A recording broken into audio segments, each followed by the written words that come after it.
sanitaria, económica, social, van a verse mermados a la hora de poder ayudar y ser escaparate en muchas entidades deportivas. Y a partir de ahí, pues ya ustedes nos irán contando que están viviendo en sus propias entidades.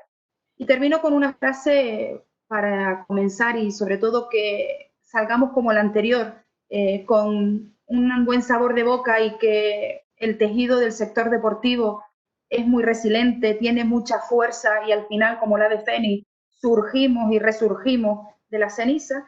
Y decía Eduardo Blanco, presidente del Comité Olímpico Español, que hay que cuidar a nuestros deportistas, a nuestros técnicos, a nuestros clubes, a toda la familia del deporte español, porque entre todos, siguiendo una misma línea de trabajo de forma coordinada y coherente, creo que podemos volver a conseguir los éxitos futuros que nos esperan a todos y cada uno de los deportistas de este tejido. Sin más, vamos a comenzar esta tarde y vamos a dar la palabra a Eduardo Denis, director técnico de la Federación Canaria de Balonmano, secretario de ACAGEDE, miembro de ACAGEDE desde hace muchísimo tiempo y una persona muy activa en el deporte canario, tanto como formador y con un largo etcétera en su currículum. Buenas tardes, Eduardo.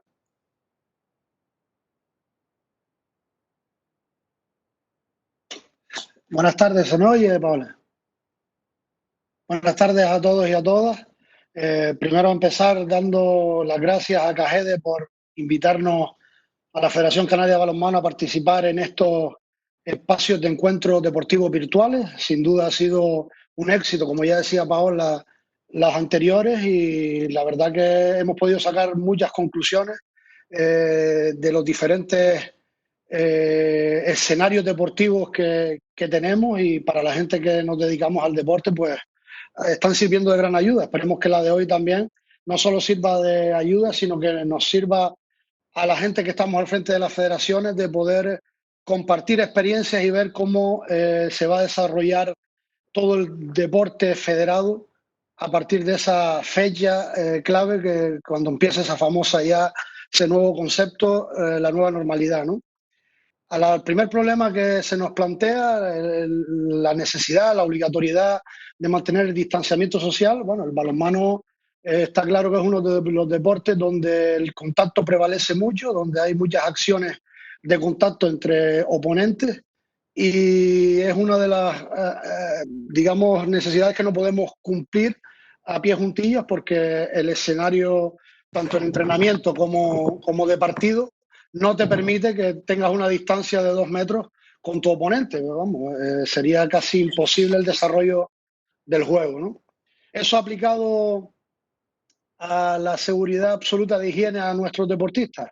Bueno, nosotros en Canarias tenemos ahora mismo 3 equipos en categoría de división de honor femenina y tenemos 5 en división de honor plata, que bueno, que son los que podrán garantizar esa seguridad absoluta de higiene, porque son las competiciones que vienen incluso organizadas desde la Real Federación Española de Balonmano, y hay pues unas exigencias importantes a la hora de empezar a competir. Sí es verdad que se está hablando de no tener público en los partidos. Esto es un debate bastante complicado, porque es parte de los ingresos de estos equipos, pero sí que lo que está claro es que el resto de los deportes, el resto de los clubes deportivos de balonmano, van a tener muy complicado garantizar esta seguridad absoluta de higiene, sobre todo porque son amateur, y económicamente hacer frente a estas condiciones, digamos, que requieren los protocolos para el reinicio de la competición, dificultan mucho que los equipos amateur puedan empezar las competiciones, ¿no? ¿Qué está haciendo la Federación Canaria de Balonmano ante esta situación? Bueno, ante esta situación nosotros, eh, como ya comentaba, vemos muy complicado reanudar los entrenamientos en conjunto, y la competición en sí. De hecho, ya hemos suspendido la temporada 19-20 y ya hemos suspendido todas las competiciones, incluso las fases de ascenso. Los ascensos también se han anulado, y estamos pues a la espera de que esa comisión de autoridades competentes, que son el Consejo Superior de Deportes y la Real Federación Española de Balonmano, se reúnan y nos comuniquen cómo se van a reactivar las competiciones y sobre todo nosotros aquí en Canarias, que la Federación Canaria de Balonmano pues está bajo el paraguas de la Dirección General de Deportes, pues también estamos a la espera de que nos comuniquen cómo tenemos que iniciar o cómo vamos a iniciar esas competiciones, porque hasta este momento todavía no hemos recibido ninguna comunicación. Es verdad que está todo el mundo en el aire porque los deportes colectivos son más complejos, sobre todo porque nosotros trabajamos en espacios cerrados, en recintos cerrados, con lo cual pues también tiene su protocolo ese trabajo dentro de las instalaciones deportivas, ¿no? El otro problema, el acopio de elementos de higiene y seguridad, pues yo creo que esto va a ser muy complicado soportar los gastos en los presupuestos de los clubes. Insisto, porque a la condición de amateur, que son la mayoría de los clubes en Canarias de balonmano, y la merma económica que de por sí va a sufrir el deporte en Canarias, pues digamos que se une el cóctel perfecto para que se sume otro problema más a los presupuestos de los clubes, ¿no? Además, la mayoría de los clubes, que, por no decir todos, practican el balonmano en instalaciones de gestión y responsabilidad pública. Por lo tanto, también se tendrán que adaptar a ese protocolo que las administraciones públicas saquen para la práctica deportiva en sus propias instalaciones, y entendemos además que los clubes tendrán que llegar a acuerdos con las diferentes administraciones para que garanticen la seguridad de los usuarios. Es decir, sería la administración pública la que tendría que garantizar la seguridad en la higiene de los usuarios que practican el deporte, y por lo tanto, por ahí puede ser que los clubes puedan tener su escapatoria, pero añadir al presupuesto gastos en elementos de higiene y seguridad sí que va a ser un hándicap importante para que muchos clubes puedan seguir adelante en la práctica deportiva. Se nos antoja que va a ser bastante complicado, ¿no? A nivel federativo nos enfrentamos a la misma situación. Nosotros desde la federación tenemos el programa de tecnificación deportiva, donde hacemos uso de instalaciones deportivas, de pabellones, de gimnasios, donde hacemos incluso concentraciones que utilizamos albergues, y dependemos mucho de que los ayuntamientos y los cabildos, en su mayoría, pues establezcan esos protocolos de uso, y nosotros veamos si al final vamos a poder mantener, en función de esas exigencias, las actividades que también trabajamos directamente desde la Federación Canaria de Balonmano, porque está claro que es todo un proceso nuevo, un presupuesto nuevo y diferente, y mantenerlo va a ser un poco complicado, ¿no? En el escenario 3, la financiación de las entidades deportivas federadas, tanto clubes y asociaciones. Bueno, aquí a nadie se nos esconde que estamos viviendo unos momentos de dificultades económicas y necesidades sociales múltiples. Ya hemos hablado que el deporte va a ser uno de los que va a sufrir una merma económica en lo que es patrocinio y mecenazgo deportivo, porque por un lado tenemos a las empresas, a esos patrocinadores con ERTE, y cuando se incorporen al mercado laboral otra vez, lo menos que harán es destinar dinero al patrocinio deportivo, porque tendrán que restablecer sus servicios, y por lo tanto todos sus recursos económicos tendrán que ir enfocados al desarrollo de su labor empresarial, y no tanto a ayudar a los clubes deportivos. Desde la federación tenemos claro que esto va a ser un efecto dominó, y por lo tanto va a minorar bastante la participación de los clubes en las competiciones. Por lo tanto va a bajar mucho el número de licencias deportivas, y va a ser otro de los problemas que se enfrentan los clubes. Además, en el caso del deporte base, las familias no van a estar en una situación económica buena, por lo tanto, muchos no podrán tampoco afrontar las cuotas que los clubes ponen para poder mantener sus estructuras deportivas. Por lo tanto, es otro problema más que se suma a toda esa estructura económica de un club deportivo que en la mayoría de los casos son amateurs, ¿no? ¿Qué se puede hacer? ¿Qué se puede crear o qué se puede realizar para minimizar el impacto negativo en materia económica en los diferentes clubes? Pues yo creo que aquí juegan un gran papel las administraciones públicas, es decir, ayuntamientos, cabildos y gobiernos de Canarias deben mantener esas ayudas que ahora mismo tienen para el deporte, en este caso para el balonmano, en lo que a los gastos de competición se refiere para que podamos seguir compitiendo. Un ejemplo aquí en Canarias es la competición de los clubes entre islas, que si no se mantienen esas subvenciones que el gobierno de Canarias y que el Cabildo dan, pues estamos hablando de que no se pueden realizar. Es decir, hablamos de desplazamiento entre islas, hablamos de que los vuelos van a un tercio de su capacidad, por lo tanto habrá más demanda de vuelos y menos disponibilidad de plazas. Eso hace que suban los precios. Por lo tanto, si suben los precios y no reciben esas subvenciones los clubes deportivos, el escenario va a ser de tener que cerrar, ¿no? De tener que bajar la puerta y no poder competir este año. Y así con otros muchos capítulos más en caso de desplazamiento, porque si además juegas en otra isla y tienes que hacer noche porque no tienes vuelo, ya tendrías que quedarte en hoteles, con los problemas que también existen a la hora de quedarte en los hoteles, ¿no? Yo creo que es un efecto dominó, como decía antes, que estamos en un escenario muy complicado, se empiezan a escuchar, nos empiezan a llegar soluciones en las ligas de máximas categorías, por ejemplo Alemania va a empezar su liga en febrero, jugando sin público, por lo tanto ya hay un cálculo de que hay unas pérdidas de un 40% en ingresos económicos al no tener el público en la cancha, ¿no? Y por lo tanto creo que hay aquí un escenario de mucho compromiso por parte de las administraciones públicas y de los propios clubes y en este caso pues habría que trabajar algunos planes de reactivación del deporte, sobre todo el deporte federado, que creo que es uno de los que más va a quedar tocado porque sus formas de ingresos provienen siempre de empresas y de las propias familias que lo sostienen, ¿no? Yo creo que de los tres problemas que nos planteaban, los he tocado todos. Muy poca más información puedo dar porque insisto en que por un lado está una comisión del Consejo Superior de Deportes y de la Federación Española de Balonmano trabajando la reincorporación a los entrenamientos y cuándo se realizarán o empezarán las ligas.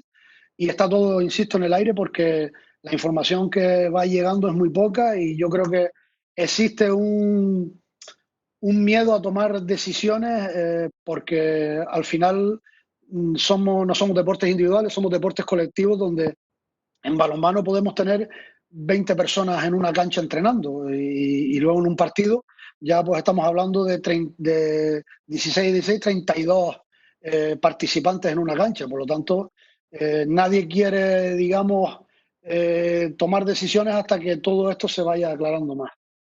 Yo no consumo más tiempo, Paola, y si quieren, pues estaré aquí para las preguntas y para lo que necesiten. Gracias, Edu. Ha sido muy, muy inglés. Ahora tenía que tomar la palabra Juan Ramón Marcelino, presidente de la Federación de Lucha Canaria, pero como decía antes a los compañeros, se ha excusado porque ha tenido a su madre que operar y no ha tenido que viajar a Tenerife y nada, desde aquí darle las gracias y que hubiese sido muy, muy, muy interesante. En tercer lugar va a tener la palabra Carlos Olano, presidente de la Federación Canaria de Baloncesto, otro deporte colectivo con una de las mayores fichas federativas que hay en Canarias. Así que, Carlos, tienes la palabra. Hola, buenas tardes. Primero que nada agradecer a Cajed y en particular a Paola que me deje participar de estas conversas y entrar en la merienda de las casas o compartir esta merienda con ustedes, ¿no?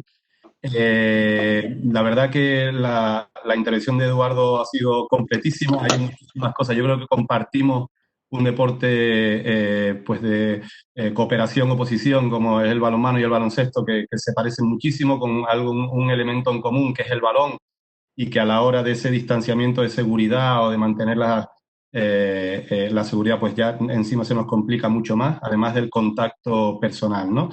Entonces, bueno, antes que nada quería pues que Juan Ramón, hubiera estado muy bien que Juan Ramón, que es una modalidad deportiva pues totalmente diferente, aunque de mucho más contacto, estuviera en medio de las dos, ¿no? Yo creo que el planteamiento de ustedes era perfecto, pero bueno, yo planteo lo que quede de diferencia o lo que pueda haber de diferencia con respecto al balonmano, cómo estamos actuando nosotros, ¿no?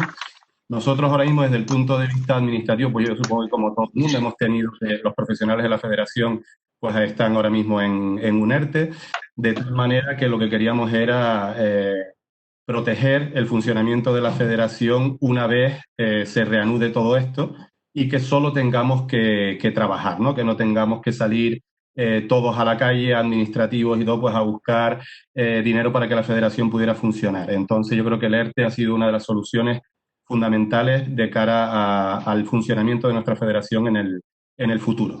Ellos están pues en ERTE y los directivos pues en teletrabajo aportando todo lo que les podemos solucionar a los clubes, a los equipos que se ponen en contacto con nosotros.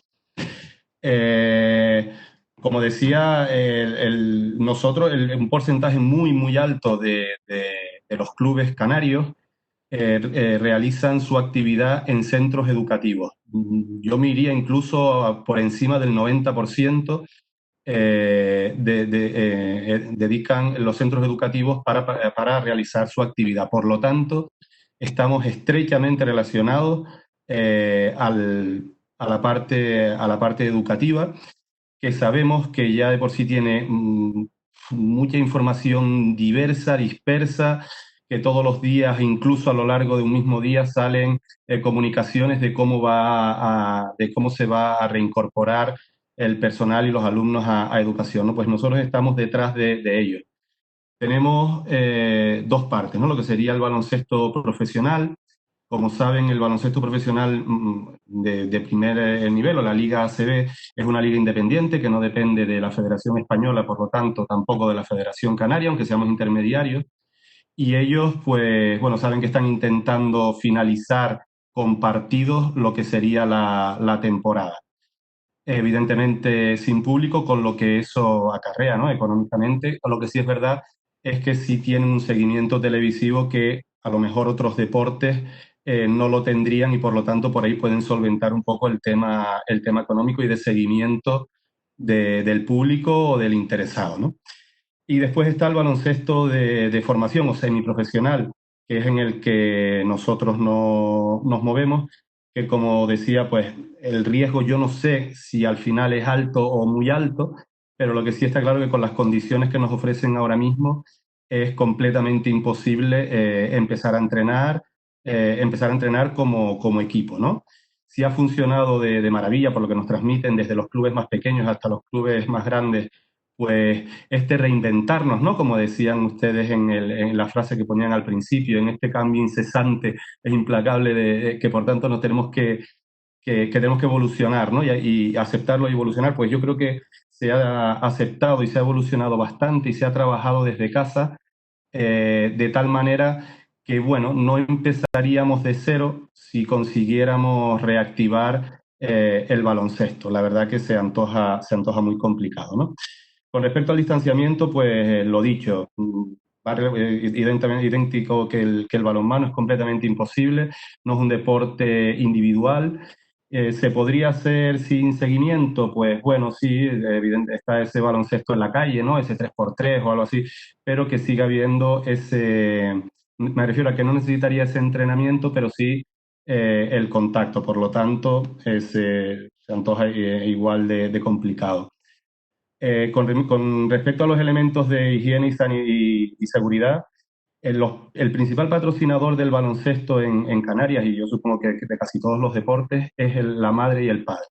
Ellos son los que financian casi al 100% el baloncesto de formación en Canarias. Pues, ¿cómo está la situación? ¿Cuántas personas han perdido su trabajo? ¿Cuántas personas han disminuido sus ingresos?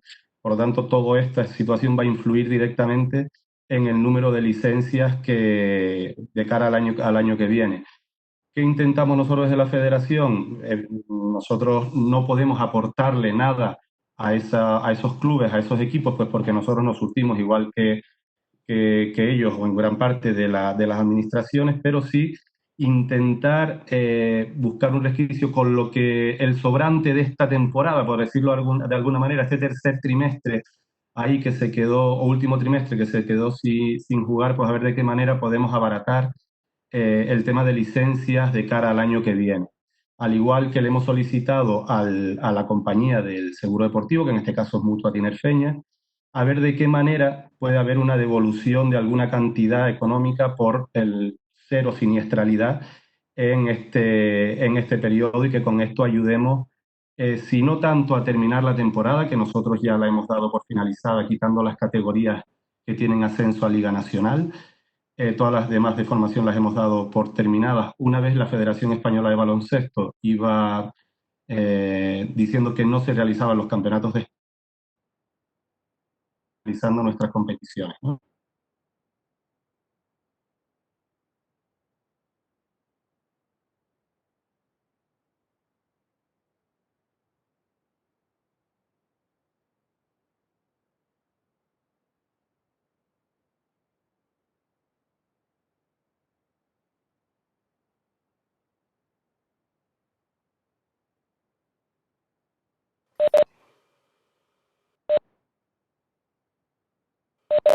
Paola, No veo. se cayó, ¿no? Sí. Vale. Pues dale paso al siguiente, yo creo, ¿no?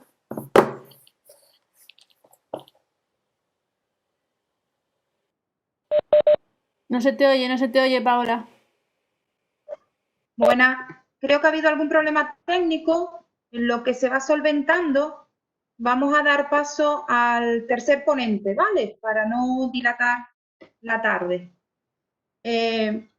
Uniendo un poco lo que decía Carlos Olano, estamos hablando de deporte profesional, competiciones profesionales, competiciones no profesionales que tienen que ver, hilando con Eduardo, pueden hacer en la misma isla, entre islas. Hay instalaciones que pertenecen que son competencias de dos administraciones diferentes, como pueden ser los centros educativos, la Consejería de Educación del Gobierno de Canarias y las instalaciones públicas, la mayoría de ayuntamientos y algunas de cabildo, por lo cual deben establecerse gran coordinación entre ellas a la hora de establecer estos protocolos de higiene y de seguridad.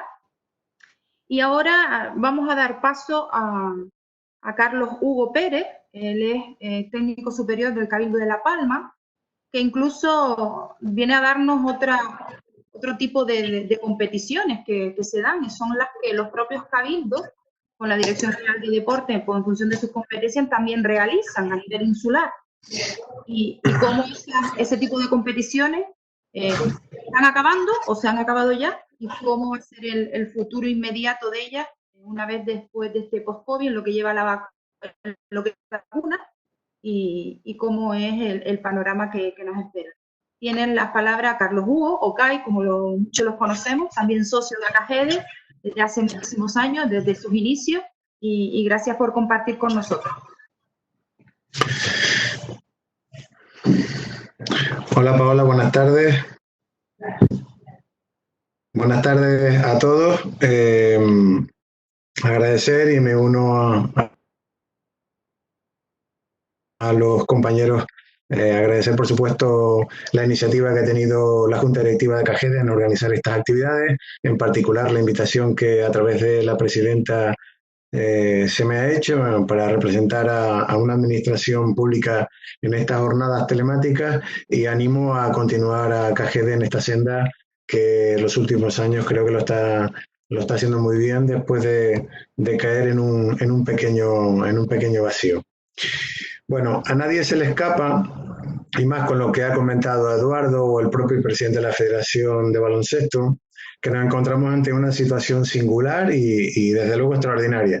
Una pandemia que lo ha parado prácticamente todo, pero que, como ya se ha dicho en anteriores charlas, a lo largo de la historia de la humanidad, las crisis se han revelado como verdaderas oportunidades, y esta a tenor de lo que hemos visto, a tenor de lo que se han visto en estas charlas, pues no, parece ser que no iba a ser menos. Y desde luego la gente, las empresas, los servicios se están mejorando y desde luego están, como se suele decir, reinventándose, si cabe. Aunque ya existían, pero están mejorando muchísimo, parece ser la llegada a los usuarios que les corresponde, ¿no? Continuando con lo acontecido hasta ahora y en referencia al deporte que organizamos a través de las instituciones públicas, ¿qué ha ocurrido? Pues, como diré más adelante, el deporte de base va a rebufo del deporte federado y efectivamente, paralelamente a la suspensión de la actividad docente en los centros escolares, pues se ha suspendido las actividades de deporte escolar que se llevaban a cabo en estas instalaciones deportivas, en las instalaciones municipales, en las instalaciones de cabildos, etcétera. Pero sí ha habido un compromiso por parte de, en este caso, cabildos y ayuntamientos para mantener los contratos de los entrenadores, de los monitores, hasta el 31 de diciembre. En ninguna manera o de ningún modo han pasado a formar parte de los ERTE y se han mantenido los contratos con las referidas empresas. Por otro lado, también hay que comentar que algunos clubes, algunos entrenadores a nivel particular y dentro de la medida de las posibilidades han mantenido ese contacto con los niños, con las niñas, a efectos de poder llevar a cabo pequeñas sesiones de acondicionamiento físico, de yoga, de ballet, etc. También se ha suspendido no solo la actividad propiamente dicho, sino las ligas insulares, las competiciones, los campeonatos de Canarias de esta modalidad. En el caso particular de La Palma, estas competiciones, la gran mayoría ha quedado desierta y porque no se ha podido completar conforme a la normativa que teníamos establecido, y aquellas en las que teníamos quizás menos participación, sí hemos configurado un podium, una clasificación final.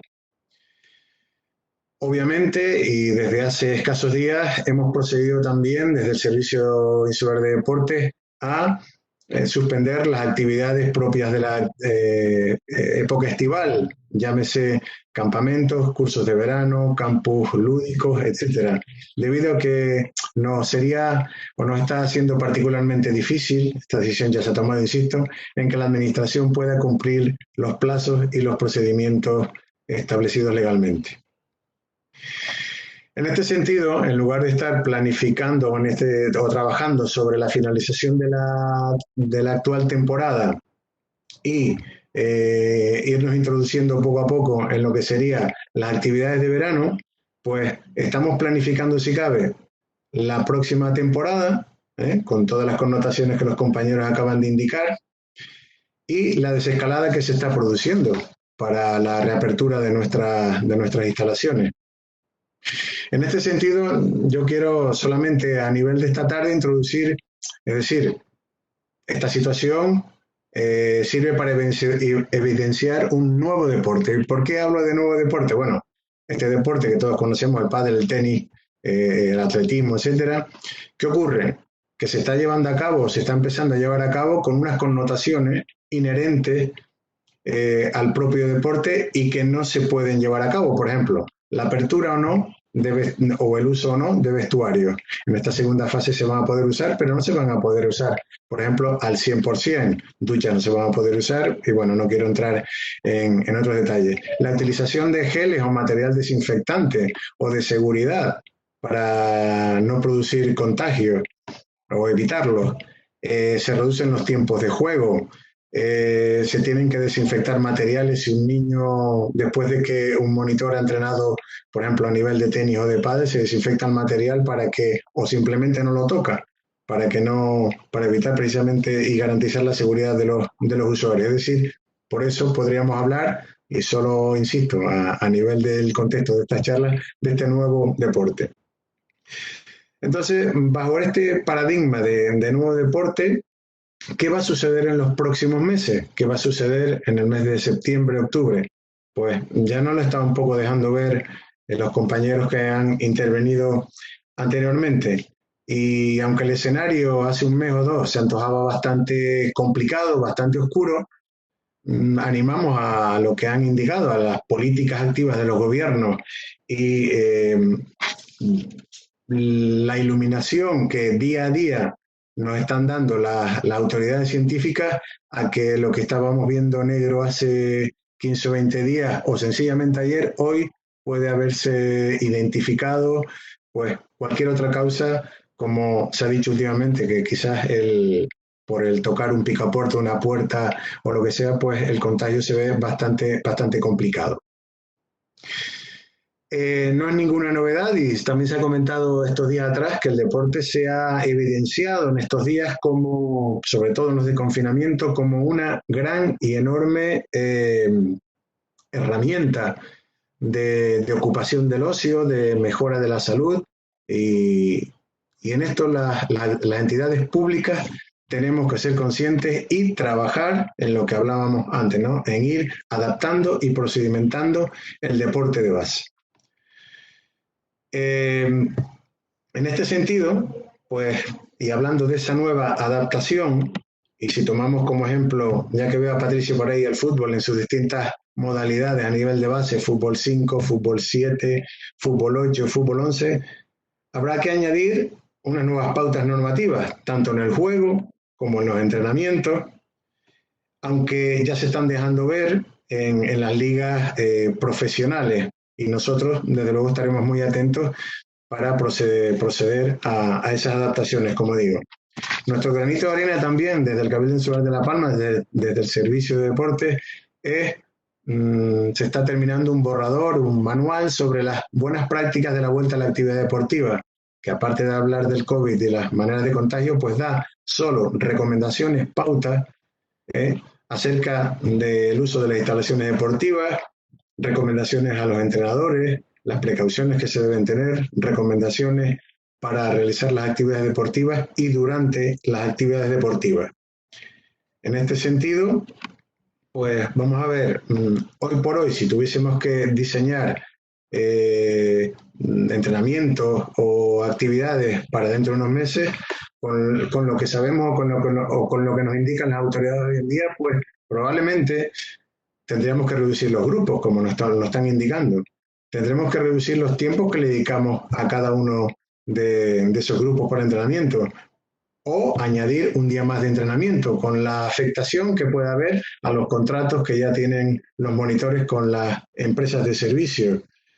También tenemos que planificar para el uso de estas instalaciones el tiempo de desinfección del material, de los materiales utilizados, y también tenemos que planificar, en este caso, el propietario de la instalación, como ya se ha indicado, o el convenio al que se llegue con los clubes, la desinfección del espacio, es decir, un tiempo para, si se trata de un espacio cubierto, para la renovación del aire, etcétera, etcétera. Desde este punto de vista, y siguiendo los preceptos del Consejo General de Colegios de Médicos, profesionales de médicos, siguiendo con esta nueva adaptación, pues ya, Paola, lo comentabas al principio, vamos a tener que diferenciar, y unos deportes van a tener más facilidades para comenzar que otros, pues aquellos que tienen menor riesgo de contagio, como son los deportes individuales. Los deportes de equipo los tienen como riesgo medio, excepto los de un contacto extremo, como el baloncesto o el balonmano, que se han referenciado hoy aquí, o los deportes de combate. En términos generales, ¿qué tenemos que hacer? Pues considerar y modificar los comportamientos que rodean a cada una de las disciplinas deportivas. Y, por ejemplo, en las carreras tan importantes de trail como se están haciendo, pues y que se desarrollan en el medio natural, ya se están viendo algunas adaptaciones por parte de las federaciones correspondientes, pues habrá que evitar o condicionar la llegada o salidas masivas, la revisión de materiales. Y un apunte para los deportes de lucha, que lo indica el Consejo General de Colegios Profesionales: minimizar el tiempo de contacto. Pero inevitablemente, como se ha manifestado aquí, se va a tener que hacer. El resto probablemente con mascarilla, aunque por otro lado, y en la orden que ha salido de regulación de la mascarilla, te dice que, bueno, que los deportes, diríamos, estaríamos exentos. Es decir, vamos a tener que con toda la dinámica, los boletines, el planificar a golpe de boletín y todas las normativas que están saliendo, pues intentar ser coherentes, buscar la seguridad y por supuesto trabajar con sentido común. Otras cositas aparte del riesgo de contagio que habrá que tener en cuenta es la higiene importantísima que se dice de las manos. Dicen que una mano limpia es el mejor guante que se puede tener. Pues bien, se está planteando esa higienización de las manos antes, durante, después y la llegada a casa. La tan importante distancia de seguridad de esos 2 metros sociales a los 6 metros entre entrenadores y jugadores, o dependiendo de la intensidad del ejercicio, 10 metros, 3 en los adelantamientos si es una pista de atletismo, 10 en un ejercicio moderado de ciclismo o 30 si es intenso. Es decir, señores, nos tenemos que hacer un buen esquema de todo eso para poder cumplirlo, ¿no? Como ya indicaba, el uso de mascarillas recientemente regularizado en una orden ministerial del 19 de este mismo mes. La ventilación de los espacios va a generar un tiempo que habremos de quitar probablemente a los entrenamientos o a ampliar la apertura de las instalaciones, con lo cual entraremos en discordia quizás con los sindicatos, ya lo veremos, y la limpieza de las superficies de juego o de los materiales propiamente dichos de las actividades, amén de la ropa diaria que hay que desinfectar y un amplio, etcétera, Paola, que son condicionantes todos ellos que nos van a hacer esas nuevas adaptaciones de ese deporte nuevo que parece ser, y ojalá, como decía Nadal, no llegue, pero creo que más pronto que tarde vamos a tener que ponernos, y en eso estamos haciendo, ponernos a planificar. Y bueno, esta es mi pequeña aportación y espero pues intervenir más o menos en el posterior debate. Muchas gracias. Gracias.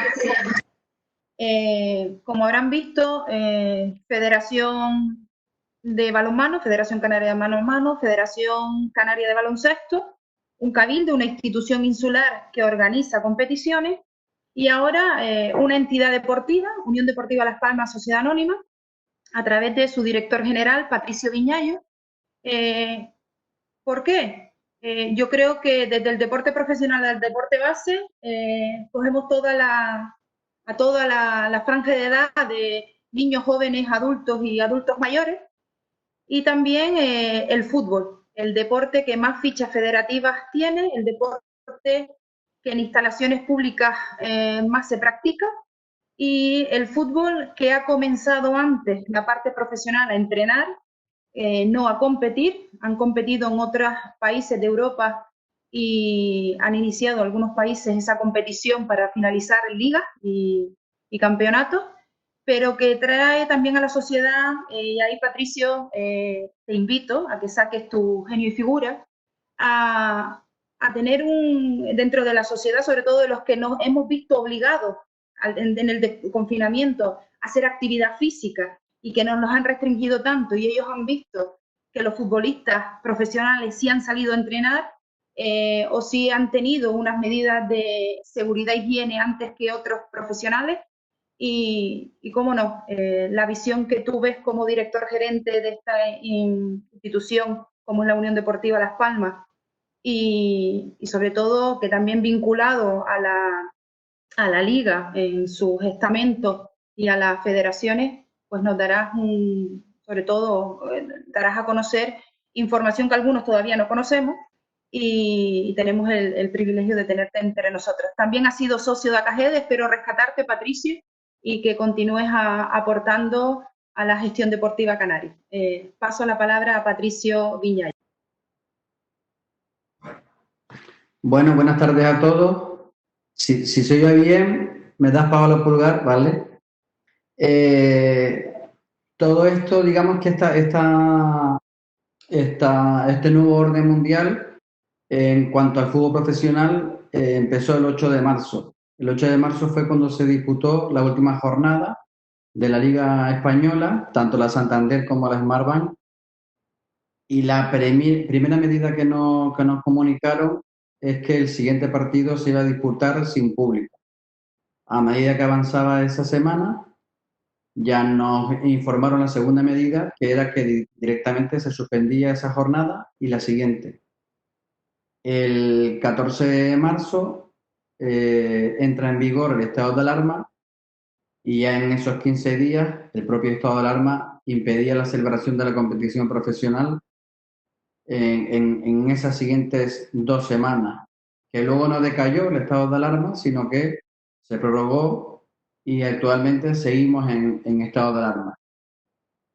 Todos estos escenarios que fueron cambiando en muy poco tiempo, en lo que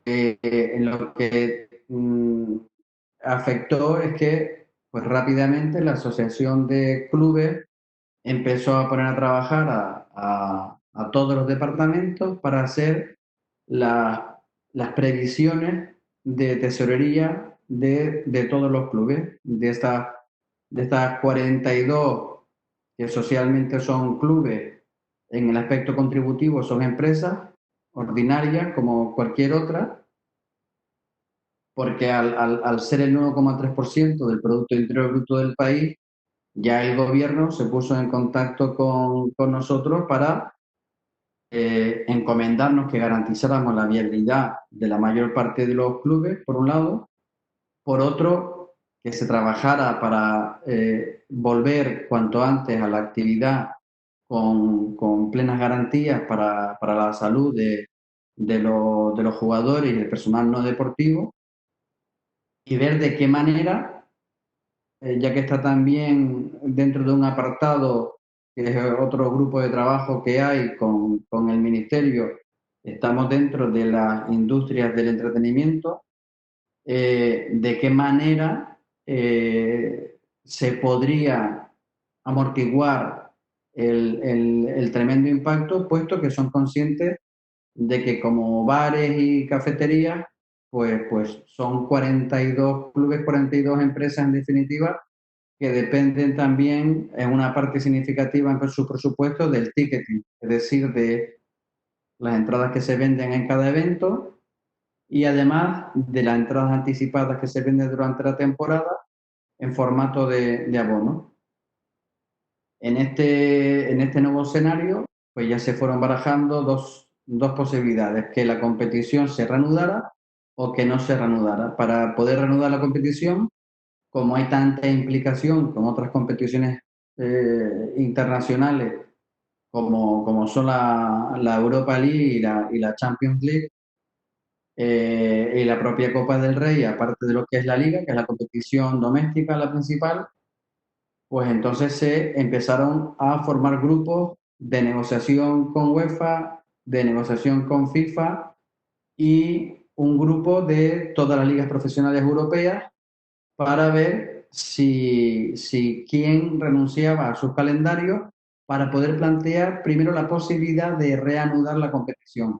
No puedes reanudar la competición, la liga por sí sola, sino que tienes que cuadrar calendarios que son supranacionales con UEFA sobre todo, pero también tienes que afectar a competiciones de selecciones nacionales porque tienes que aplazar Eurocopa y llegar a esa decisión que adopte FIFA y UEFA, y luego aplazar y hacer hueco en el calendario, digamos, a las competiciones domésticas, puesto que las competiciones domésticas son los que surten de jugadores a las distintas selecciones nacionales y además las que en mayor parte las 4 grandes ligas, que son la Premier en Inglaterra, Bundesliga, el Calcio y la Liga Española, en un segundo escalón la francesa y luego la de los países del antiguo Benelux, de los Países Bajos,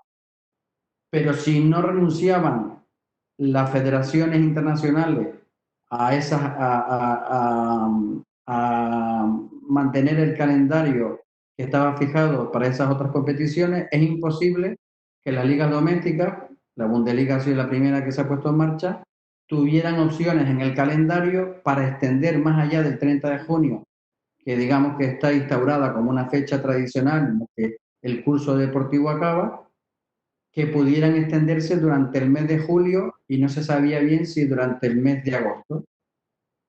Entonces, se formaron como 7 grupos de trabajo, cada uno en un ámbito, unos con el Ministerio de Sanidad, otros con el Consorcio Superior de Deporte, otros con el grupo de los 10 grandes equipos europeos, otros con las federaciones de los distintos países, puesto que el ordenamiento jurídico en esta materia es muy diferente según el país en el que te fijes como referencia.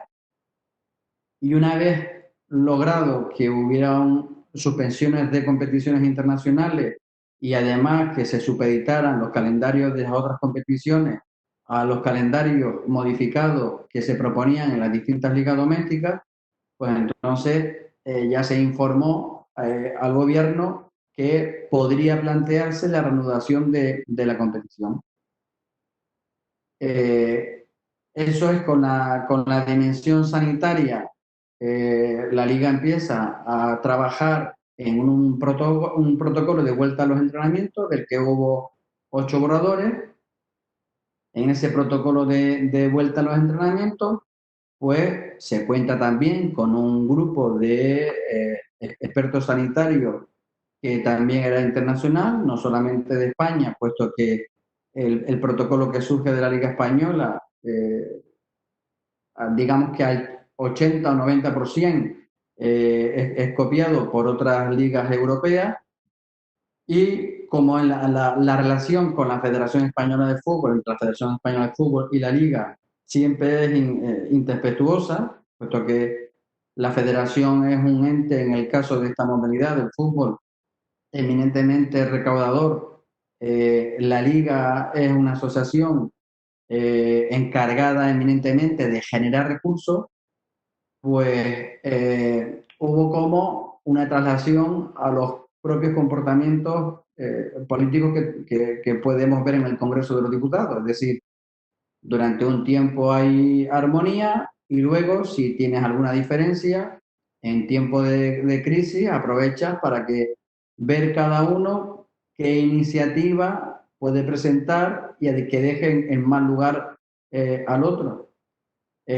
Cuando nos reunimos en las primeras crisis, en las que si alguno de los que están presentes en la videoconferencia es aficionado al fútbol y hace cierto seguimiento informativo, aquello parecía una jaula de grillos y la verdad es que nosotros como liga no sabíamos cómo detenerlo, porque aunque no respondiera, digamos que mediáticamente se daba como cierta algunas afirmaciones que carecían de rigor, que procedían de la federación. Y seguro que si en la videoconferencia estuvieron miembros de la Federación Española de Fútbol, pues a lo mejor hablaría en otro sentido o justificaría, pero lo que es cierto es que hay una reunión en el Palacio de Viana con Irene Lozano, con la Secretaria de Estado para el Deporte, la Presidenta del Consejo Superior de Deporte, a la que acude el presidente de la Liga y acude el presidente de la Federación Española y un grupo de asesores del Consejo Superior de Deporte, y viene a traducirse en un Real Decreto que se publica menos de 2 semanas después, en la que la Liga, por su parte, lo que pide únicamente es que vaya el gobierno de la mano para que todas las cautelas sanitarias que se pongan sobre la mesa sean homologadas y que el Ministerio de Sanidad, a pesar de que tenía mucha tarea, al menos destine una persona a analizar brevemente el protocolo sanitario que proponía la Liga y que si tuviera cualquier reparo que lo hiciera saber cuanto antes para poder circularizar a todos los clubes unas normas comunes y que no vaya cada club por su cuenta y riesgo. Y además se firma un compromiso de que el fútbol profesional aporte 180 millones de euros a otras modalidades, otros deportistas de alto rendimiento becados que tienen como destino también asumir costes sociales de otros deportes que tienen menor capacidad de generar recursos. Con lo que no es fácil tampoco cuando cedes y hay otros 42 clubes que no están en el minuto de las negociaciones, decirles luego en una comisión delegada que la forma solamente de 6 equipos de primera y 6 equipos de segunda. La Unión Deportiva de Las Palmas está entre uno de esos 6 equipos de segunda. Esa comisión delegada es como el Consejo de Administración del fútbol profesional español. No es fácil luego defender a los clubes que van a detraer más dinero con la caída de ingresos ya que se está objetivando, ¿no? Que se está calculando de cada uno de los clubes.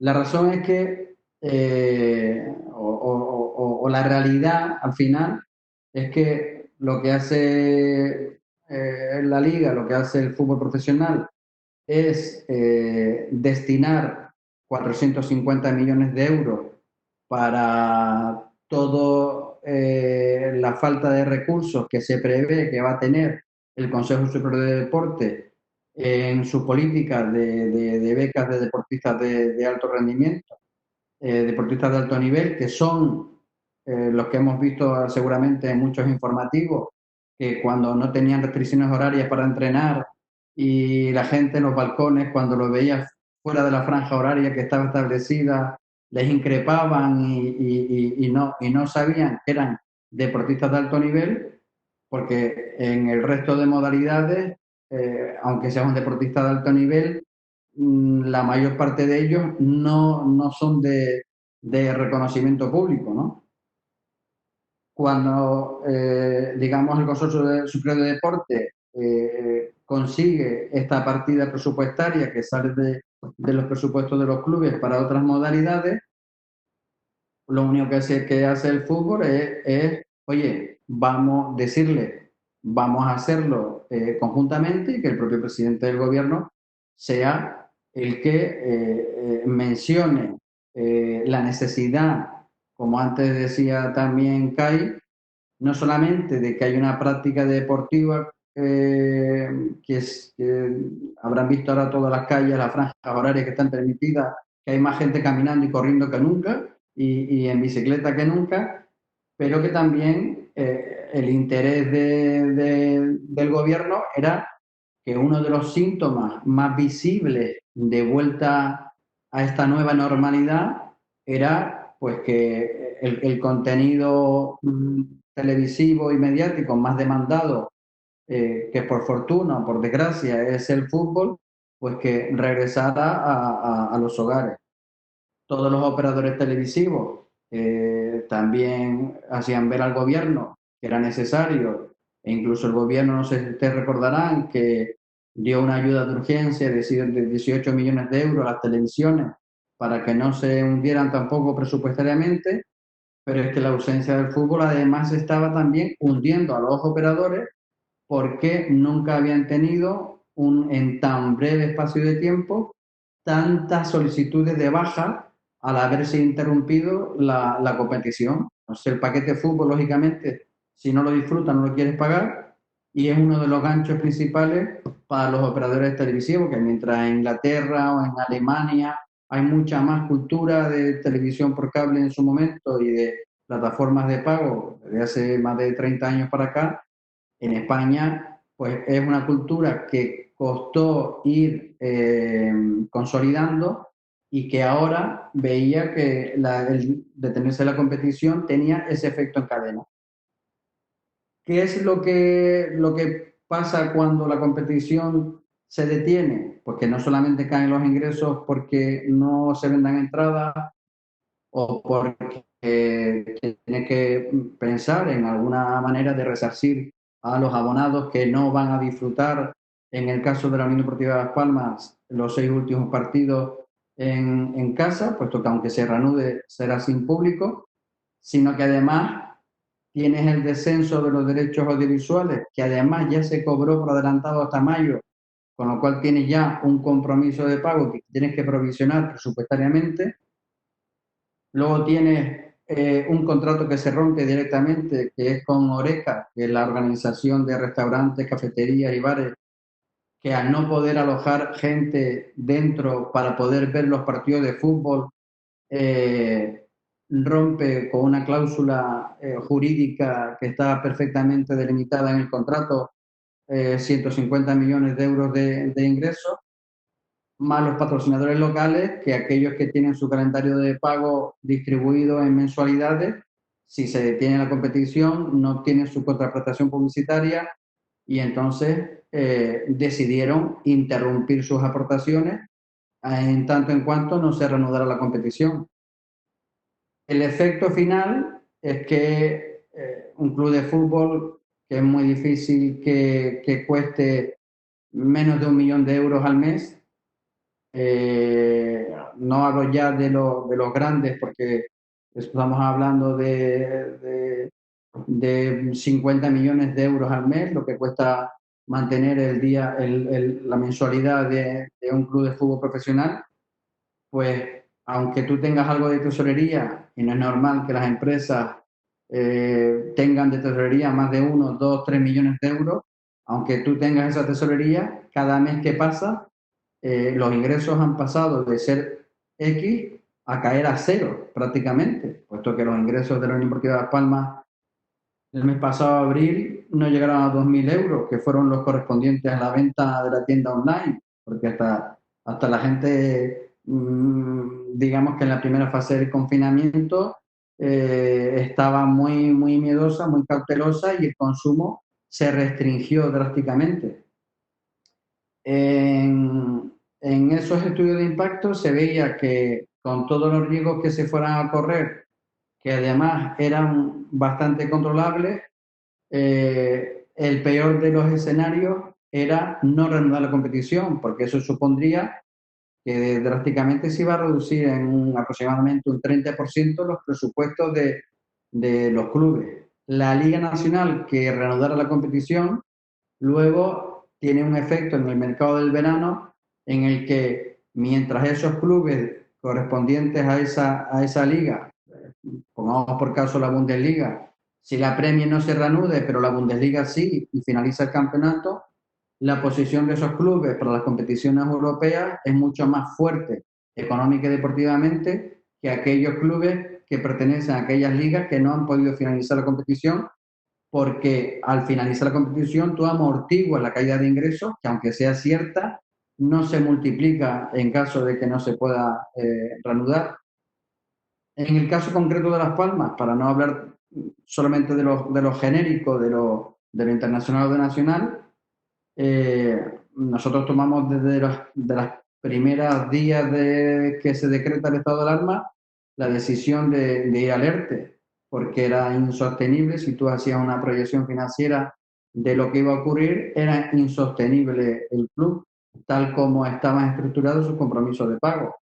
197 trabajadores entraban en ERTE, que son los que tienen nómina, los que están dados de alta en la seguridad social, más 45 profesionales que aunque facturan, son profesionales que facturan mes a mes y que prestan otros servicios al club, desde servicios jurídicos hasta de limpieza. Digamos que hay 242 personas afectadas por ese ERTE, desde el primero hasta el último, en caso de suspensión de empleo o en caso de reducción de jornada.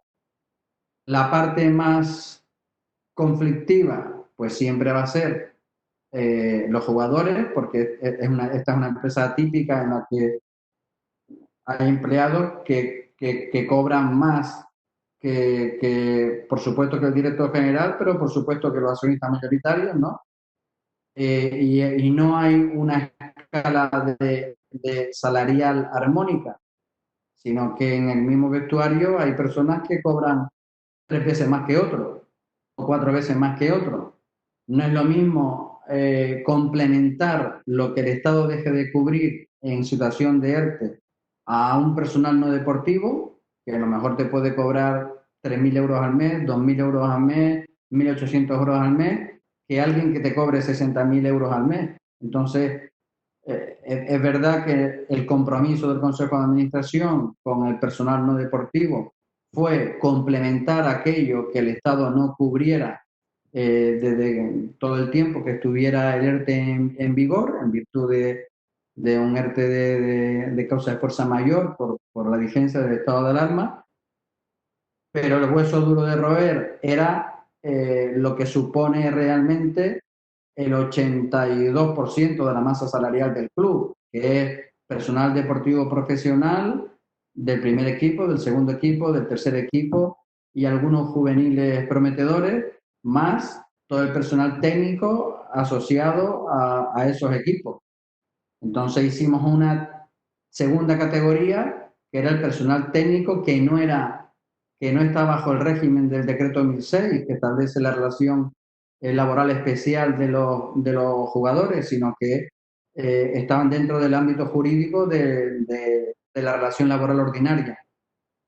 Esos técnicos que pueden ser entrenadores del segundo equipo, el tercer equipo, preparadores físicos, fisioterapeutas, delegados o responsables de material, utilleros, pues no íbamos a considerar personal deportivo, aunque tuviera esa calificación dentro de la asociación de clubes.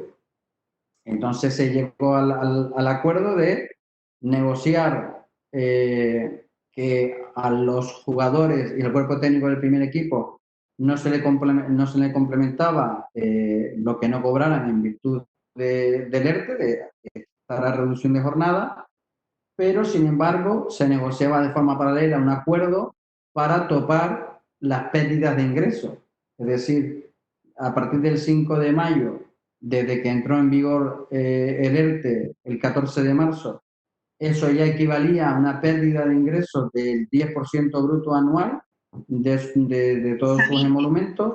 Patri, vamos a intentar, para no pasarnos de la hora y media, ir concluyendo, porfa. Vale, y entonces es un acuerdo que ya se establece de porcentaje, porque todos sabrán que ahora durante el mes de mayo y de junio hay mayor ahorro incluso de costes sociales del trabajador que se reincorpora plenamente a la actividad que el que sigue en su pensión de empleo y sueldo. Lo cierto es que ahora de lo que se trata únicamente es de una vez cumplido, homologado y ante la buena experiencia tanto de los test que se han realizado como de la vuelta a los entrenamientos con todas las máximas garantías y que es solamente fuera de las ciudades deportivas de los clubes de fútbol donde realmente pueden correr riesgo de contagio los jugadores. Ahora lo que estamos pendientes es de que se pueda fijar una fecha para reanudar la competición, que sería llegar al otro estadio que se está persiguiendo para intentar paliar de alguna manera todo el trastorno que se está viviendo con esta crisis sanitaria. Hasta aquí. Gracias, Patricio. Muchísimas gracias a todos y cada uno de los ponentes. Ahora vamos a comenzar con la rueda de preguntas. La verdad es que hay bastantes, así que no nos vamos a demorar. ¿Vale? Esta es una pregunta para todos, ¿vale? Cualquiera puede responder. En la era post-COVID, a la espera de la vacuna, ¿qué problemas organizativos estructurales ha venido a despertar el COVID y cuáles son los cambios que esta situación obliga a emprender? Quien quiera contestar, que levante la mano. Carlos. Nosotros, como Federación Autonómica, sobre todo es la organización de nuestras competiciones. Bueno, y pedir disculpas por la caída de la línea de antes, les pido disculpas. Nosotros hemos tenido que reorganizar absolutamente nuestro inicio de competición, esperando a ver qué es cómo y cuándo podemos empezar, pero evidentemente esas competiciones entre islas, viajes, hoteles y demás se antojan a priori hasta enero imposible. Por lo tanto, lo más importante para nosotros ha sido una reorganización de las competiciones para jugar dentro de las islas y que el desplazamiento sea interno, digamos, ¿no?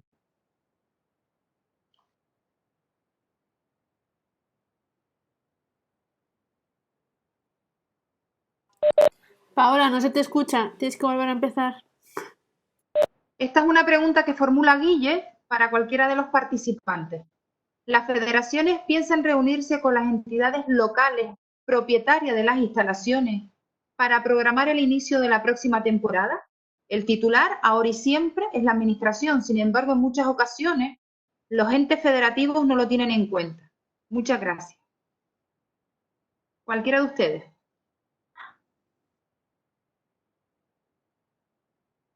Edu. Yo es que no puedo contestar a eso, más bien es una pregunta dirigida a los representantes de las federaciones y clubes, como hay ahí.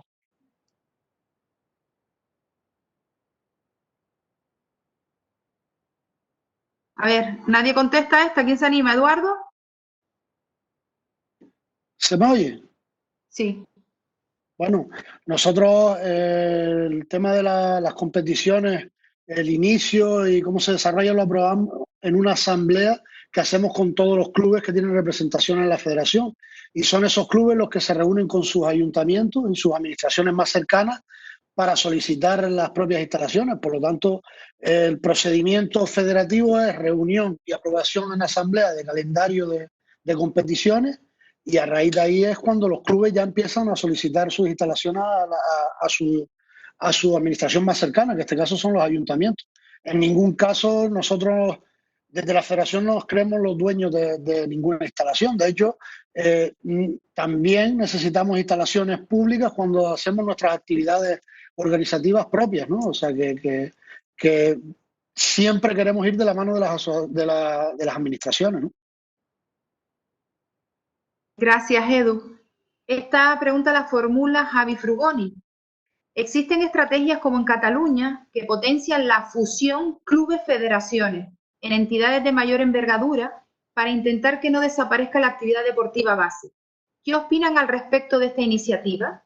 ¿Creen que aporta sostenibilidad a la actividad deportiva federada? ¿Se les ocurre alguna otra opción de este tipo fuera de lo habitual para salvar el panorama?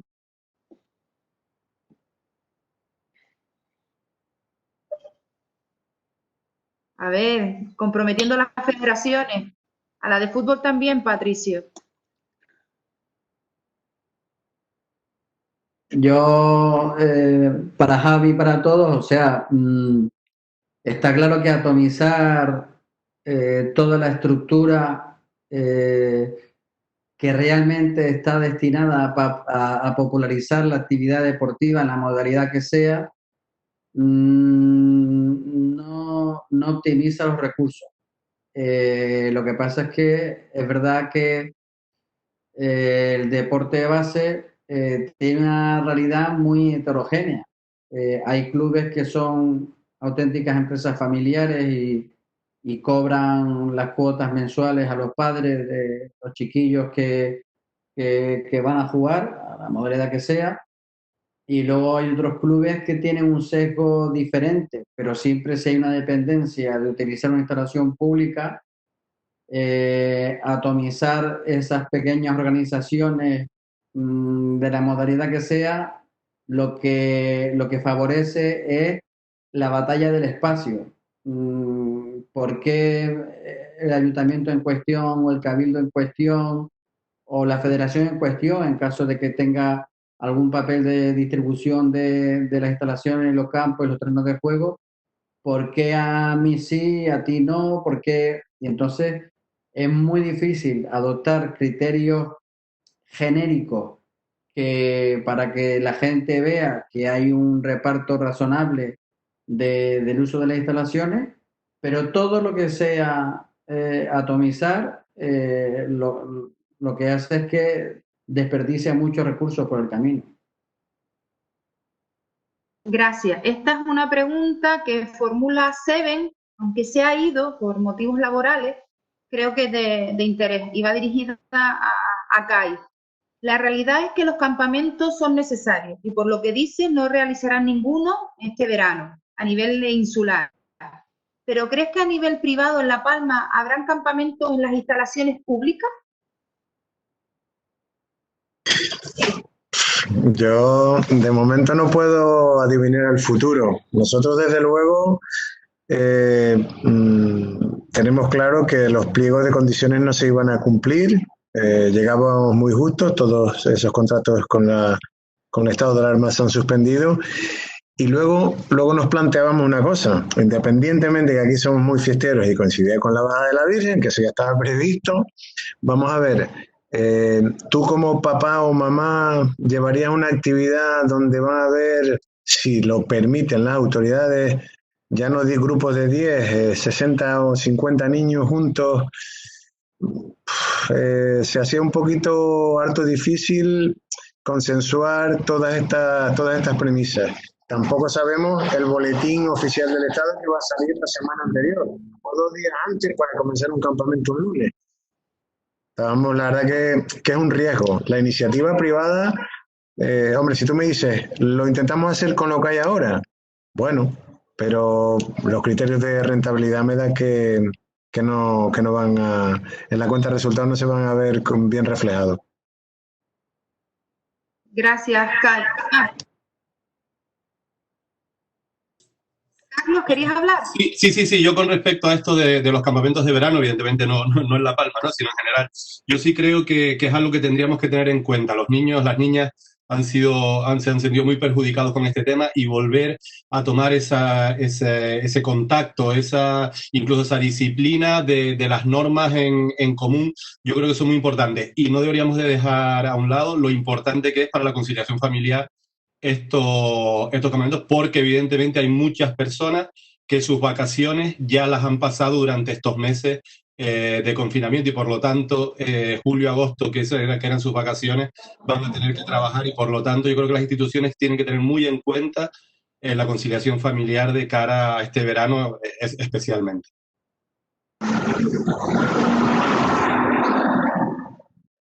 ¿Ay? Sí, vale. No, a ver, en eso hemos hablado y no solo por las vacaciones, es decir, también lo podemos plantear desde el punto de vista en que trabajamos y con quién vamos a dejar durante la jornada laboral a nuestros hijos, ¿no? O lo que se está planteando en los colegios. Niños que van a asistir a clase y niños que van a estar a través de una videoconferencia o en turno de tarde, que no se sabe. Desde luego las iniciativas que surjan podrán ser apoyadas, pero ahora mismo lo que se valoró son más los condicionantes negativos que los positivos, desde luego. No las tendríamos todas consigo, aparte de los procedimientos administrativos. ¿Ok? Gracias. Ahora me voy a permitir el lujo de hacer yo una pregunta y tiene que ver porque ayer... Cuento una anécdota. Ayer tuve que conectarme con mi sobrino a través de Cisco Webex con su profesor y le hacía una pregunta a niños de quinto de primaria. Si en septiembre volvemos al cole y va a haber turno de mañana y de tarde, ¿en qué turno quieren venir? El 99,9% de mañana, porque por detrás la tarde la tenían con sus actividades. ¿Qué ocurriría si se le ocurre a la redundancia, a la consejería, poner turno de mañana y tarde? Porque la turnicidad que quieren plantear de estar físicamente en el aula a sistema online, creo que puede ser la más viable. Pero si hacen turnicidad, ¿qué ocurre con los niños y con la conciliación laboral, familiar, que decía Carlos, con las actividades extraescolares? El deporte base es una de las actividades extraescolares más, con mayor participación de menores y adolescentes.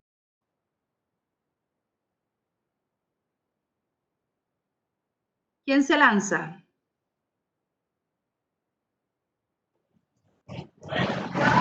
Vamos, Patrick.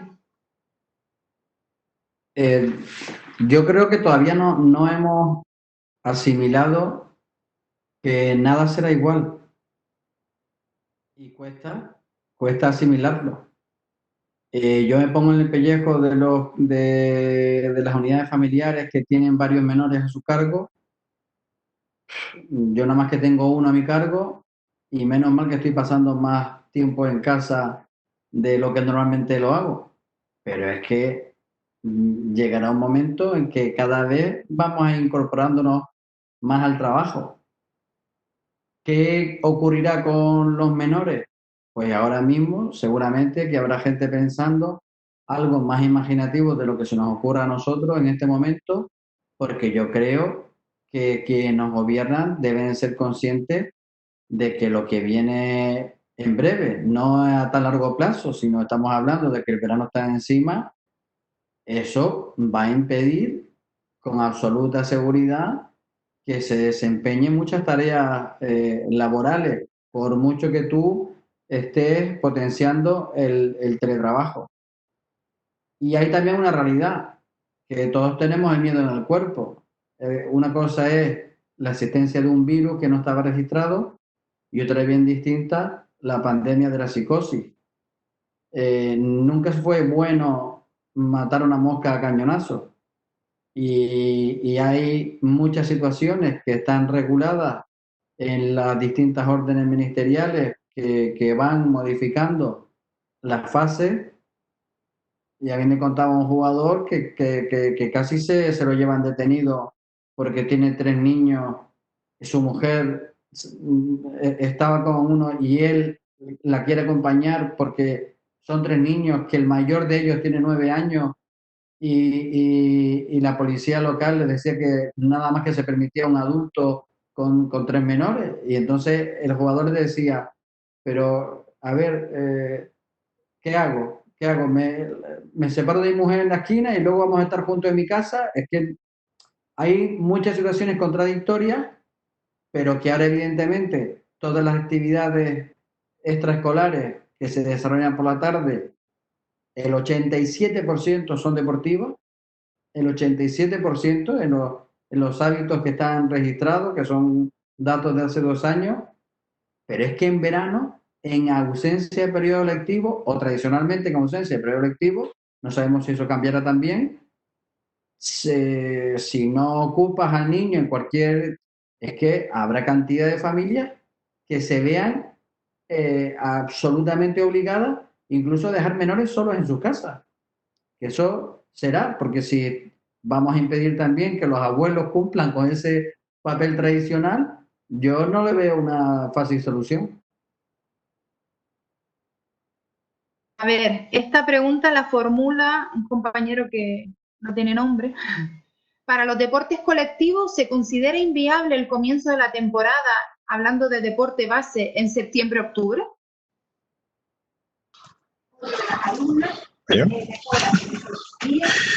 Vamos a ver, Paola, las connotaciones que estábamos o que intenté introducir en la locución han sido lo que conocemos hoy, referido un poco a los distintos deportes.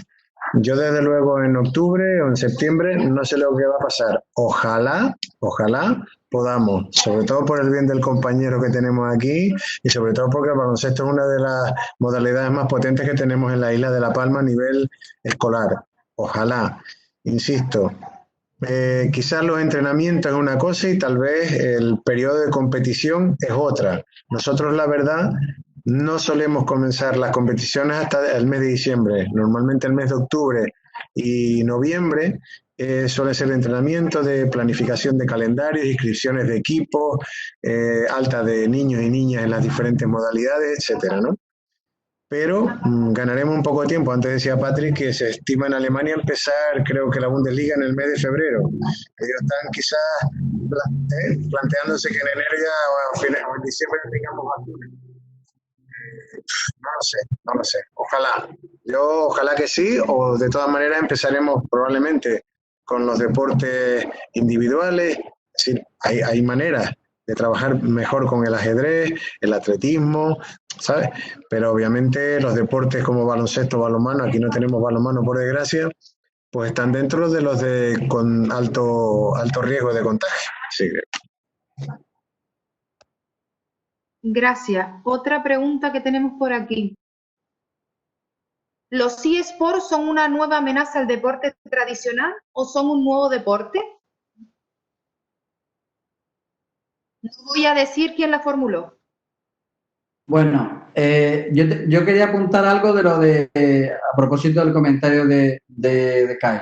Aparte que yo creo que me expresé mal porque la Bundesliga ya empezó la semana pasada, la competición, pero aparte de eso, hay un informe del Instituto Robert Koch, que es el instituto oficial del gobierno alemán, por el que hace una aproximación bastante exacta, que la Organización Mundial de la Salud así también lo ha reconocido, sobre la incidencia de contagio en los deportes de equipo. En los deportes de equipo, para que tú tengas a alguien que es portador del virus, contagie a otro jugador, tienes que estar 15 minutos cara a cara. Es verdad que cuando tú contemplas el espectáculo deportivo en una grada, tú estás mucho más de 15 minutos. Y en el cómputo de si es un partido de fútbol 90 minutos o lo que duren los tiempos en otra modalidad, en la grada es más probable que esa situación se dé. Pero hay para los jugadores dos formas de contagio, en estático y en dinámico. Cuando ya en dinámico y alguien corre y está sudorando o el propio aliento suelta unas partículas de saliva, tiene una estela que dura 2 metros, pero que esa estela que dura 2 metros, que se extiende 2 metros, está en el aire suspendida 1,5 segundos. Todos los parámetros de todos los métodos de observación con cámaras instalados en los estadios te dicen que esa situación no se da. En el caso del fútbol, y perdonen que me refiera a eso, pero es lo que hemos estado estos días, en el caso del fútbol, fíjate que dentro de un partido de fútbol no se computa más de 5 minutos de jugadores cara a cara. Nunca existe esa situación, sumado todas las veces que se computan. Y luego la máxima exposición directa de 2 jugadores en una distancia más reducida de lo aconsejable por las autoridades sanitarias, en un partido de fútbol suelen ser 72 segundos. No olvidemos que el movimiento es continuo, ¿no? Todas esas redes de comunicación que son colaborativas entre los miembros del mismo equipo y que son de oposición con la del otro, solamente son estáticas en las situaciones de balón parado. Pero incluso en esas situaciones de balón parado es difícil que estén cara a cara. Casi siempre uno le da la espalda al otro. Entonces, observando lo que es la dinámica de juego, cuando la gente dice, oye, y en todas las categorías que no son profesionales, ¿no? Estamos hablando de categorías que son amateur, que son aficionados. La dinámica es igual que en el profesional. O sea, no por ser deporte profesional va a cambiar la dinámica de los juegos. Realmente hay muchas menores posibilidades de contagio cuando hay un partido de baloncesto, un partido de balonmano, cuando hay cualquier partido de un deporte colectivo, que cuando vas al supermercado. Esa es la realidad, o a un centro comercial si se abre. Carlos Olano quería participar.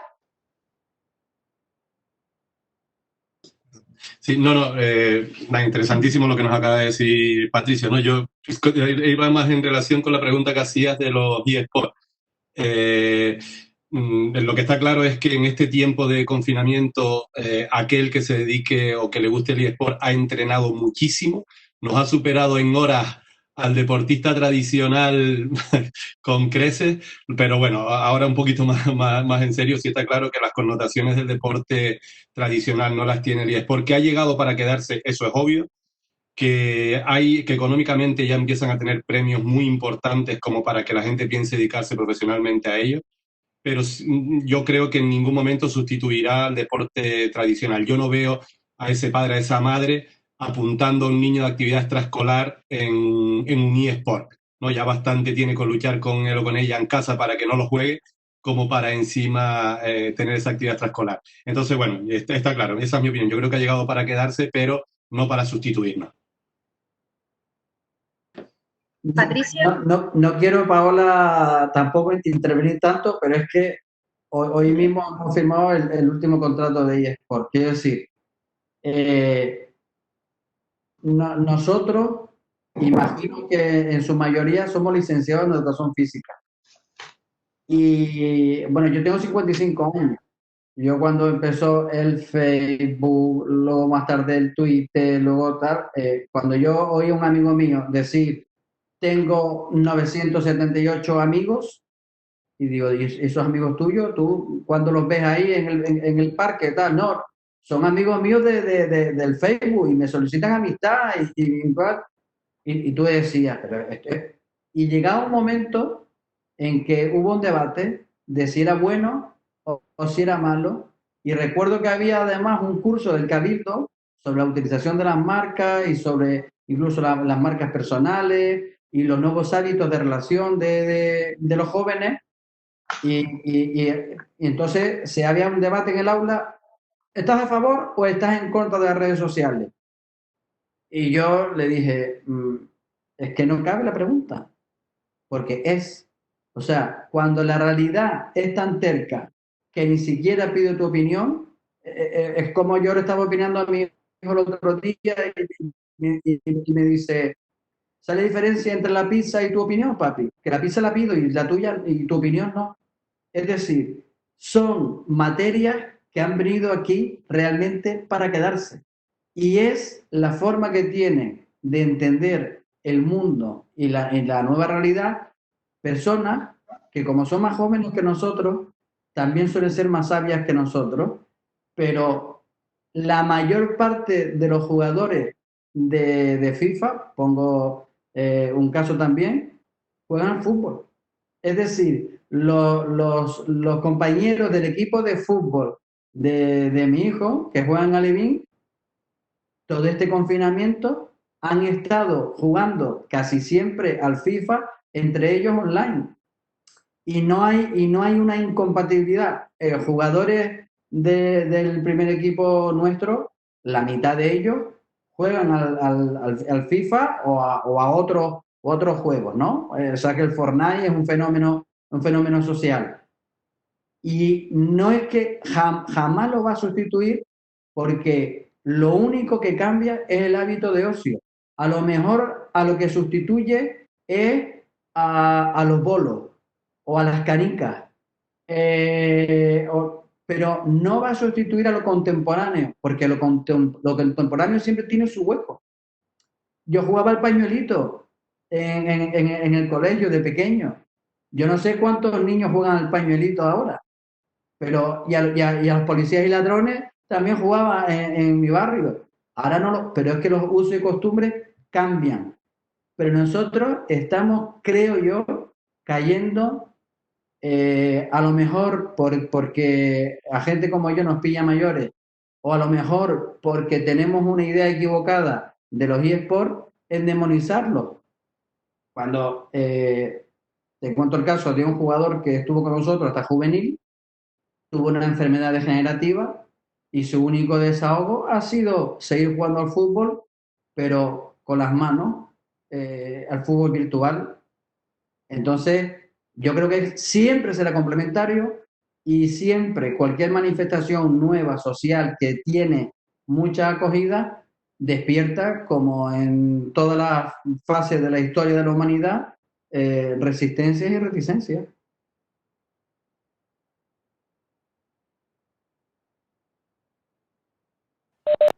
El micro, Paola. ¿Me oyen ahora? Vale. Para concluir, porque se nos va la hora y media, y hay personas en el chat que lo aclaran y no puedo eludirlo. Los eSports, videojuegos, el deporte como actividad física, arreglado y toda la praxis y paradigmas que lleva, no tiene nada que ver una cosa con otro. El deporte seguirá, como decía Patricio, eso nadie lo va a cambiar. Y los eSports, como añadidos, son realidades diferentes, son generaciones distintas. Yo también soy un poco, como decía él, a mí me ha cogido esta era digital con el paso cambiado y tengo que adaptarme y saber la realidad en la que vivimos. Yo creo que quizás aquí ya nos vamos a empezar una nueva webinar sobre los eSports, videojuegos, actividad física y deporte, que creo que Akagede en su momento tuvo su opinión en el respeto hacia unos y hacia otros, y podemos coger ese guante. Agradecer para concluir a todos y a cada uno de ustedes, a Eduardo, a Carlos, a Kai y a Patricio. Muchísimas gracias por estar con nosotros esta tarde. Ha sido muy interesante la opinión y el quehacer que están haciendo cada uno de ustedes en cualquier entidad. Y nada, emplazarles a la próxima y última que tendremos el próximo martes. A CAGEDE y esta junta directiva en este mes de mayo con esta webinar se está planteando el continuar con las mismas, con temáticas de interés y también para saber, como todo vamos cambiando con reales decretos y órdenes nuevas, quizás nos emplacemos en septiembre a ver cómo estamos en septiembre, a diferencia del día de hoy, todo va cambiando, todo también hay un poco de ensayo y error y a ver qué las autoridades pertinentes que nos van diciendo desde arriba hacia abajo, esto no va de abajo hacia arriba, estamos hablando de Consejo de Ministros, Consejo Superior de Deportes, federaciones, administraciones para llegar a la entidad más cercana al deportista, como son los clubes y federaciones, y sobre todo que sigamos haciendo práctica de actividad física y deporte, algo que siempre ha estado, que se ha confirmado en este estado de confinamiento y que creo que se va a potenciar de una manera mucho mayor a partir del post-COVID 2019. Muchísimas gracias a todos. Se les va a enviar una pequeña encuesta que tardarán 10 segundos en rellenarla y ahora, muy brevemente, despídanse de este grupo y nos emplazamos al próximo martes. Carlos. Bueno, pues nada, agradecerles a ustedes la posibilidad de estar aquí y espero que vuelvan a contar con nuestra federación en futuras reuniones. Muchísimas gracias. Kai. Nada, yo sigo pensando y soy muy positivo en que esto en el mes de octubre va a dar un vuelco y lo estamos viendo cada semana, cada 15 días que la situación se va destensando. Muchas gracias a todos y hasta la próxima. Edu. Bueno, yo también dar las gracias a CAGEDE por la invitación. Decir que bueno, que la jornada me ha sido bastante fructífera después de escuchar a los compañeros de las demás federaciones, a Patricio también del deporte profesional, y por lo tanto yo creo que hoy me llevo un poco más de ideas claras de lo que hasta ahora pues tenía en mi cabeza en torno al deporte federado en balonmano, ¿no? Es decir, a todo lo que nos va a venir a partir de ahora. Reiterar las gracias por la invitación y que nada, para lo que necesiten ya saben dónde estamos. Gracias, Edu. Y Patricio, para despedirnos. Bueno, pues gracias a ti, Paola y a CAGEDE por tenernos presentes y animo a todos porque realmente en tiempos de crisis creo que solamente hay dos perfiles, la gente que arrima el hombro, colabora y se reinventa y la gente que únicamente se queja y se lamenta de lo que deciden los que no tienen más remedio que lidiar con este marrón. Y con respecto a los eSports, que a mí lo que me gustaría, porque yo observo debates muy encendidos y creo que el error fundamental es obsesionarse en si considerarlo o no deporte, más bien considerarlo una realidad social que forma parte del ocio y que puede tener o no connotaciones que luego se pueden definir como actividad deportiva o no, en unos casos sí, en otros casos no. Todo hay que gestionarlo con moderación, con un sentido didáctico, docente, porque antes también o jugaba al baloncesto, o jugaba al balonmano, o jugaba al fútbol, si lo hacías demasiado y después suspendías, te quitaban el balón, ¿no? Ahora te quitan el mando de la Play. Entonces, yo creo que para personas como nosotros, que hemos sido educados y formados también para tener cierta curiosidad universal y el interés por enseñar y por aprender, deberíamos acercarnos a todas las materias sin prejuicio, porque el prejuicio siempre es enemigo de la lógica.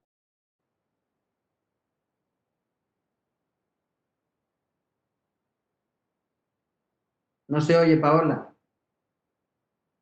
Muchísimas gracias a todos. Nos vemos el próximo martes Y nada, por favor, la encuestita le llevará 30 segundos, un minuto le llevará. Gracias, chao.